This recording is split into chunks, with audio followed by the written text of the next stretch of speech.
Hello everyone and welcome back to our YouTube channel সাইনোভা। কেমন আছো সবাই? আশা করি সবাই খুব ভালো আছো। তো এখন কিন্তু আমাদের একমাত্র লক্ষ্য হচ্ছে মাধ্যমিক 2027-এ একটা বিশাল ভালো স্কোর করা, যাতে কিন্তু সেটা আমরা আরও বহু বহু বছর অবধি মনে রাখতে পারি যে মাধ্যমিকে আমরা এতটা পড়াশোনা করেছিলাম যে আমাদের কিন্তু এতটা ভালো একটা রেজাল্ট এসেছে। কিন্তু এই ভালো রেজাল্ট করার জন্য জীবন বিজ্ঞানের পরীক্ষায় খুব বড় একটা অংশ কিন্তু আমাদের ছবি, কারণ এই ছবি দিয়ে কিন্তু জীবন বিজ্ঞানের পেপার অনেকটাই ডিসাইড করে। কিভাবে, সেটাই আজকে আমরা জানবো।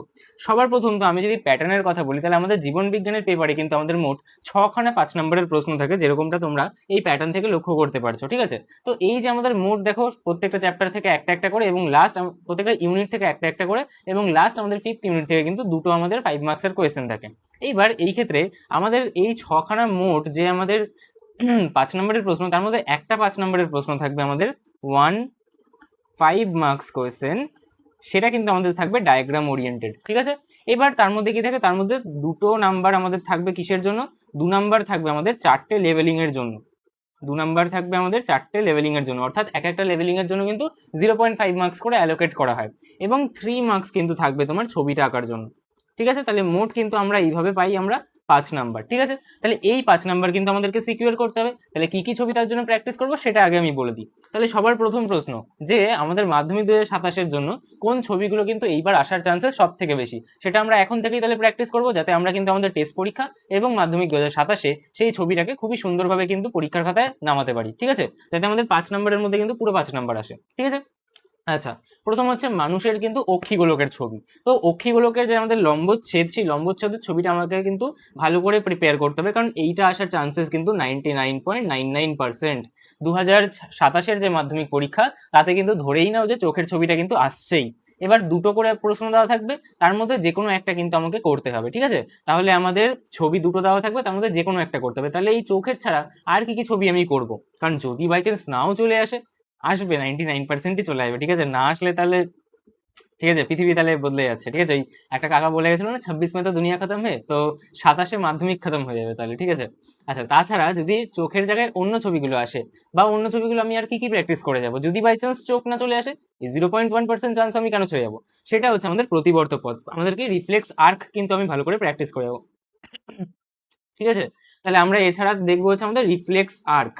ঠিক আছে, রিফ্লেক্স আর্ক, যেটাকে আমরা বাংলায় প্রতিবর্ত পথ বা প্রতিবর্ত চাপ কিন্তু বলে থাকি। ঠিক আছে, আচ্ছা, তাছাড়া আর কি কি দেখবো, তাছাড়া আমাদের যে প্রাণীকোষের মাইটোসিস বিভাজন থাকে না, তার বিভিন্ন দশাগুলো আমাদেরকে দেখতে হবে। তার মধ্যে কোন দুটো আমাদেরকে দেখতে হবে সেটা আমি তোমাকে বলে দিচ্ছি। এক তো হচ্ছে আমাদের মেটাফেজ। কি করে মনে রাখবো, দেখো, মেটাফেজকে নাম দিয়ে মনে রাখবে, মেটাফেজ তো এটাকে বলবে মোটাফেজ।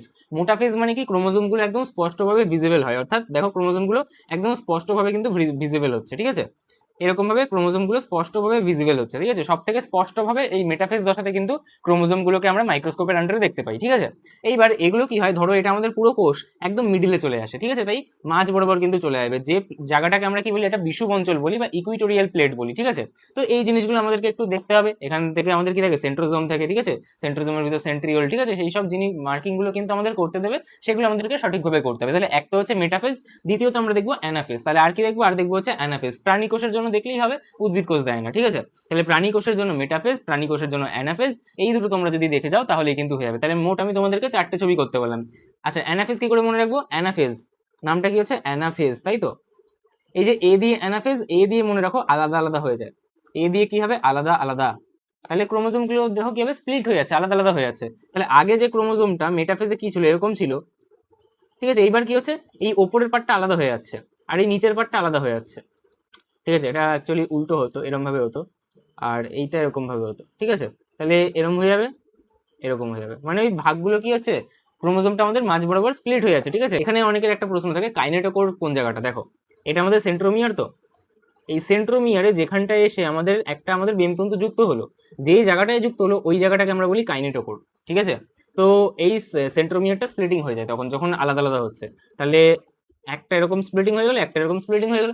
যখন টান দেওয়া হয় তখন কি হয়, বাহুগুলো এইদিকে এরকম ভাবে চেপে যাবে না, তাহলে তখন কে এইগুলো, এটা ধরো এই দিকে টান পড়ছে, তাহলে কি হবে, এরকম হয়ে যাবে। তাহলে কি হয়, এইটা অ্যাকচুয়ালি এর আকারটা দেখতে এরকম হয়। ঠিক আছে, আর এটাকে ওপরের দিকে টান দিচ্ছে, তাহলে কি হবে, এর পা গুলো নিচের দিকে ঝুলে যাবে, তাহলে তখন কি হবে, ওটাকে এরকম দেখতে লাগবে। ঠিক আছে, এটাকে ইংরেজিতে বলা হয় ট্রেলিং বিহাইন্ড হয়ে যাওয়া। ইংরেজিতে এনসিইআরটিতে একটা ওয়ার্ড এর জন্য ইউজ করা হয়, যে এগুলো আর্মস ট্রেল বিহাইন্ড, মানে এরকম বাহুগুলো কিন্তু এরকম পিছনের দিকে ঝুলে পড়ে। ঠিক আছে, তো এইভাবে আমাদেরকে ছবিটা আঁকতে হবে, ঠিক আছে। সব থেকে অ্যাকুরেট ছবি তখনই হবে যখন তুমি এই বাহুগুলোকে এরকম ভাবে ট্রেল করিয়ে দেবে পিছনের দিকে, ঠিক আছে। তো এইটা অনেক স্টুডেন্টরা করে না, অনেক স্টুডেন্ট আলাদা আলাদা যখন করে তখন ছবিটা এরকম থাকে তাদের, তাই আমি এটা বলে দিলাম তোমাদেরকে, ঠিক আছে। যাই হোক, এগুলো তো এখানে বোঝা গেল। তাহলে এই 4টে ছবি কিন্তু আমরা করব মাধ্যমিকে আমাদের 5 নম্বরের জন্য, ঠিক আছে। আচ্ছা, এখানে আমি বাদ বাকিগুলো দিয়ে দিয়েছি, কেন দিয়ে দিয়েছি আমি তোমাকে বলছি একটু পরে। এইবার প্রশ্ন হচ্ছে, দাদা আমি মাধ্যমিকে র্যাঙ্ক করতে চাই, আমি 90তে 90 পেতে চাই। আর 90তে 90 পেতে গেলে আমাদের খাতাতে আমি যে উত্তরগুলো লিখছি সেই উত্তরগুলো ভালো করে গুছিয়ে লিখতে হবে। অনেক কিছু কিন্তু ম্যাটার করে তোমাকে 90তে 90 পাওয়াতে গেলে। একটা টিচার যখন তোমার খাতা দেখছে, সে অনেকগুলো খাতা কিন্তু একসাথে দেখতে বসে, সে কিন্তু তোমার খাতা পুরোপুরি বসে বসে পড়বে না। সে দেখবে তোমার খাতাটা কত গুছিয়ে লেখা আছে। যত গোছানো তোমার লেখাটা থাকবে, যত অর্গানাইজ করে তুমি খাতাটা দেবে, তত কিন্তু তোমার নাম্বার বেশি হওয়ার চান্সেস বেড়ে যাবে। এবার তাহলে প্রথম কথা, 90তে 90 পেতে গেলে একটা তোমাকে গুছিয়ে লিখতে হবে, পয়েন্ট করে করে লিখতে হবে, দুটো কালি ইউজ করতে হবে, একটা কালো কালি দিয়ে হেডিং হবে, তার নিচে কিন্তু নীল কালি দিয়ে আমার উত্তরটা লেখা হবে, এরকম ভাবে কিন্তু গুছিয়ে লিখতে হবে। তার পাশাপাশি জীবন বিজ্ঞানে বা ভূগোলে, মানে আমি যখন মাধ্যমিক ছিলাম তখন আমার ভূগোলের স্যারও আমাকে এটা বলতো, আর আমি ভূগোলে এটা ইমপ্লিমেন্ট করেছিলাম। তো ভূগোল এবং জীবন বিজ্ঞানে একটা নাম্বার পাওয়ার, নাম্বার ছিনিয়ে নেওয়ার বলা উচিত, একটা ভালো উপায় হচ্ছে ছবি এঁকে দেওয়া। তো যখনই তোমাকে বললো না যে রুই মাছের পটকার অভিযোজন ব্যাখ্যা করো, তুমি রুই মাছের পটকার অভিযোজন লিখলে, আর একজন রুই মাছের পটকার অভিযোজন লিখলো, তার সাথে তার একটা ছবি এঁকে দিল, কে কে বেশি ভালো ইমপ্রেশন ক্যারি করবে? অবভিয়াসলি যে ছবিটাও এঁকে দিয়েছে। এবার যে ছবিটা এঁকে দিয়েছে না, সে হয়তো একটা লাইন কম লিখেছে, একটা ইনফরমেশন কম দিয়েছে, কিন্তু এই ছবিটার জন্য সে বেশি নাম্বার পেয়ে চলে যাবে। কারণ একটা টিচার কিন্তু বসে বসে সব লাইন সবার পড়ে না, কারণ অতটা সময় থাকে না। যখন একটা মাধ্যমিকের টিচার খাতাগুলো দেখতে বসে, তখন তার কাছে অনেকগুলো খাতা পাঠানো হয়, অতগুলো খাতা তাকে নির্দিষ্ট সময়ের মধ্যে দেখে দিতে হবে, তখন কিন্তু প্রত্যেকটা লাইন পড়ে পড়ে দেখার সময় হয় না। টিচাররা কিছু ইম্পর্টেন্ট ওয়ার্ডস খোঁজে যে সেই ওয়ার্ডসগুলো তোমার খাতায় মেনশন করা আছে কিনা। তার পাশাপাশি তুমি যদি একটু ছবি এঁকে দিতে পারো, তাহলে কিন্তু তোমার নাম্বার পাওয়ার চান্সেস অনেক বেড়ে যাবে। তো সেই ক্ষেত্রে কিন্তু আমাদের উচিত আরো কিছু ছবি প্র্যাকটিস করে রাখা, কারণ এখনো আমাদের কিন্তু টেস্ট পরীক্ষা হতে প্রায় 3 মাস সময় বাকি আছে, মাধ্যমিক পরীক্ষা হতে প্রায় 5 মাস সময় বাকি আছে। তাই এখন থেকে আমি যদি অন্যান্য ছবিগুলো প্র্যাকটিস করি, তাহলে সেগুলোকে কিন্তু আমি আমার 2 নম্বরের উত্তর, 3+2 5 নাম্বারের যে অন্যান্য প্রশ্নগুলো আসবে সেইখানে ইউজ করতে পারবো। সেগুলো কি কি? দেখো, প্রথম কথা আমাদেরকে জিজ্ঞাসা করতে পারে বনচারালের চলন। বনচারালের চলন আজ অব্দি সেভাবে কোনোদিন আসেনি আমার যতদূর মনে আছে, কিন্তু কালকে যদি তোমাকে দেয় যে বনচারালের স্বতঃস্ফূর্ত চলন ব্যাখ্যা করো, প্রকরণ চলন ব্যাখ্যা করো, 2 নম্বর দিল, সেক্ষেত্রে তুমি কি করতে পারবে? বনচারালের একটা ছবি এঁকে দিলে, ঠিক আছে। তো বনচারালের একটা ছবি এঁকে দিলে, দুদিকে দুটো ছোট ছোট পাতা আঁকলে, যেটা পার্শ্বপত্রক হবে, একটা মাঝখানে আমাদের বড় পত্রক থাকবে। তো সেই রকম ভাবে তুমি একটা ছবি এঁকে দিলে, দিয়ে একটা এরকম তীর চিহ্ন দিয়ে দিলে যে ওটা ওঠানামা করে, ঠিক আছে। তো এইটা আমাদের করতে পারো। তারপর কি করতে পারো? তারপর করতে পারো হচ্ছে আমাদের অ্যামিবার গমন। অ্যামিবয়েড চলনটা খুবই ইম্পর্টেন্ট একটা অংশ, আর সেটা কিন্তু প্রশ্নে আসতে পারে, ঠিক আছে। 2 নম্বরের জন্য আসলো, তো তখন তুমি একটা ছবি এঁকে দিলে। তারপর কি আসতে পারে? সমসমস্ত ক্রোমোজোম। দেখো, তোমাদেরকে অনেক সময় বলতে পারে সিস্টার ক্রোমাটিড কি, নন সিস্টার ক্রোমাটিড কি, তোমাদেরকে সমসমস্ত ক্রোমোজোম রিলেটেড বিভিন্ন ধরনের প্রশ্ন কিন্তু জিজ্ঞাসা করতে পারে। তোমাকে জিজ্ঞাসা করতে পারে লোকাস কি, ঠিক আছে, বলতে পারে অ্যালিল কি। তখন তুমি একটা সমসমস্ত ক্রোমোজোম এঁকে দিলে, এরকম পাশাপাশি নিচে লিখে দিলে সমসমস্ত ক্রোমোজোমের মধ্যে এখানে ক্যাপিটাল টি আছে, এখানে স্মল টি আছে, তো এই ক্ষেত্রে ক্যাপিটাল টি এবং স্মল টি এরা একে অপরের অ্যালিলোমর্ফ বা অ্যালিল। তো এইটা যখনই তুমি করে দেবে, তোমার এই ছবিটা দেখে কিন্তু টিচার খুশি হবে। আর যখন তোমার ছবির মধ্যে ক্যাপিটাল টি স্মল টি লেখা থাকবে, সে তোমার লেখাটাও পড়তে বসবে না। সে দেখবে এখানে ক্যাপিটাল টি লেখা আছে, এখানে স্মল টি লেখা আছে, তার মানে নিশ্চয়ই স্টুডেন্টটা বুঝে শুনেই লিখেছে। যদি সে তারাই থাকে, তাহলে তোমার লেখাটাও ঠিক করে পড়বে না, ঠিক আছে।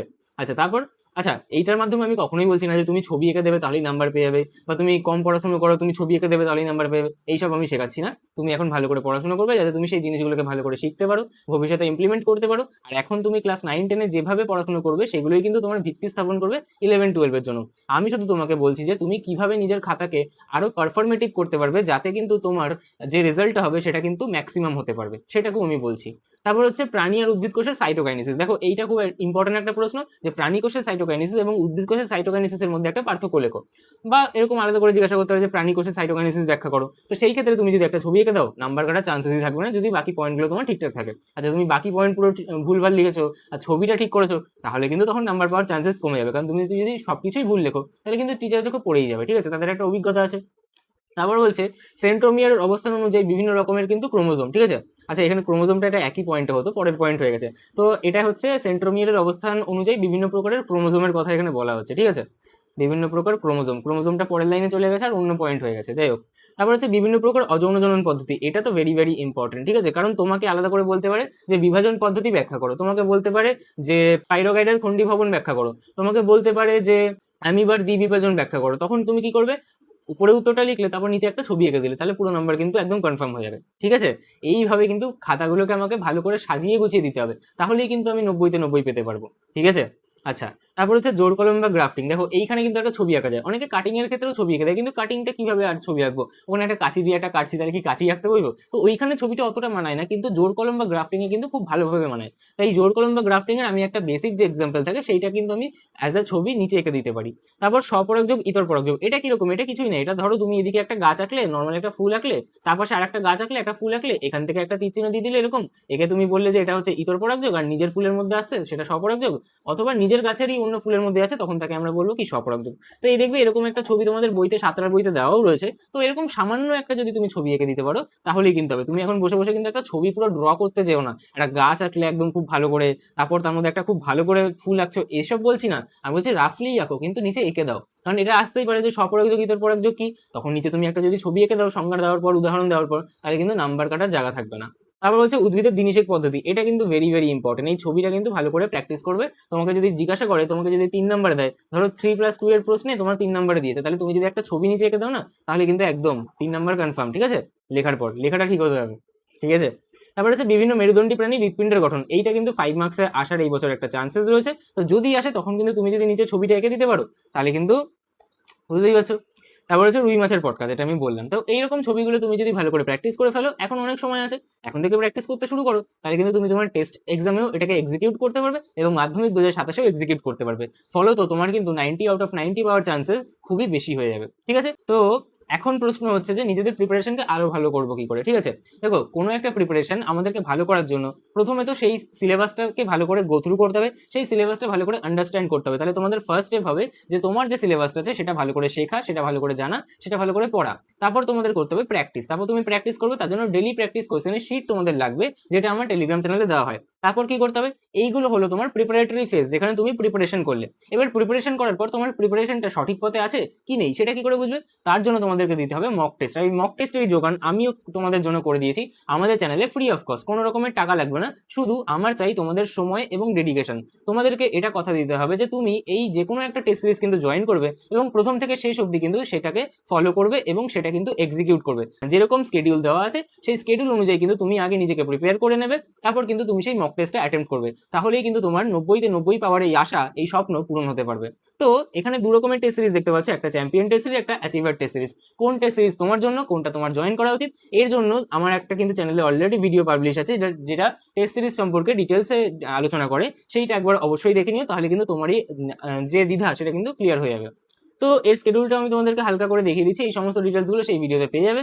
স্কেডিউলটা চ্যাম্পিয়ন টেস্ট সিরিজ এরকম: প্রথমে আমরা পার্ট টেস্ট নিয়ে থাকি, যেখানে একটা বা দুটো চ্যাপ্টার কিন্তু কম্বাইন করা থাকে, তারপর ইউনিট টেস্ট হবে জীবন বিজ্ঞানের জন্য, তারপর ফুল সিলেবাস টেস্ট হবে। এটা বোথ তোমাদের জীবন বিজ্ঞান এবং ভৌত বিজ্ঞানের জন্য কিন্তু কমপ্লিটলি ফ্রি রান হয়। আর এই চ্যানেলে কিন্তু তোমাদের ভৌত বিজ্ঞান এবং জীবন বিজ্ঞান প্রিপারেশন খুবই ভালো করে ডিটেলসে ডেইলি প্র্যাকটিস শিট সহ এবং সমস্ত নোট সহ কিন্তু আমাদের চ্যানেলে শেয়ার করা হয়। এই ক্লাস 10-এর স্টুডেন্টস হয়ে তুমি যদি মাধ্যমিক 2027-এর জন্য প্রিপেয়ার করে থাকো, তাহলে কিন্তু আমাদের চ্যানেলটা তোমাকে অবশ্যই সাবস্ক্রাইব করে রাখা উচিত। তারপর এটা হচ্ছে অ্যাচিভার টেস্ট সিরিজের স্কেডিউল, একবার দেখে নিতে পারো পজ করে। পার্ট টেস্ট প্রথমে থাকবে, তারপর থাকবে তোমাদের ইউনিট টেস্ট, তারপর থাকবে তোমাদের হচ্ছে ফুল সিলেবাস টেস্ট, ঠিক আছে? দুটোর মধ্যে কিছু পার্থক্য আছে, কি পার্থক্য, কোনটা কার জন্য, সেগুলোই ওই টেস্ট সিরিজের যে ভিডিওটা সেখানে কিন্তু ডিসকাস করে দেওয়া আছে। তো আশা করি এই যে ভিডিওটা ছিল, যেখানে আমি বিভিন্ন ইম্পর্টেন্ট টপিক কিন্তু তোমাদের সাথে ডিসকাস করলাম, ইম্পর্টেন্ট গাইডেন্স শেয়ার করলাম, সেই জিনিসটা তোমাদের ভালো লেগেছে। তো এরকমই অন্যান্য ভিডিও পাওয়ার জন্য চ্যানেলটার সাথে যুক্ত থাকো এবং অন্যান্য যে আমাদের ক্লাসেসগুলো এই চ্যানেলে রান করা হয় সেগুলো তোমরা ভিজিট করে দেখতে পারো। ভালো লাগলে অবশ্যই সেখানে কমেন্ট করো। দেখা হবে অন্য কোনো ভিডিওতে। আজকের জন্য এটুকুই, টাটা।